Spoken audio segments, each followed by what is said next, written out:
Do you think there's a risk that not just Joe Biden, but the Democratic Party in general just takes for granted that, well, the black people are with us, so we don't really have to give them anything else. They're going to vote for us regardless. Look, they voted for Joe Biden in overwhelming numbers, 6 in 10 black voters, particularly in southern states. They all voted for Joe Biden. We don't need to offer anything more. Do you worry that that is the attitude that Democrats are taking toward the black community?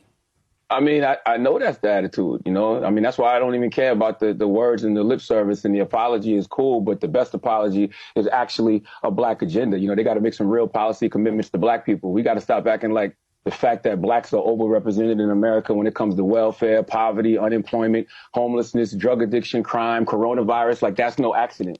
Like, the whole function of systemic racism is to marginalize black people. And as the great Dr. Claude Anderson says in the book Powernomics, white society has an out of sight, out of mind attitude about racism, and they don't like to have any discussions of substance about systemic racism. So when you have black people who have the nerve, the audacity, the unmitigated gall to act like citizens and demand something of our vote, it's a problem.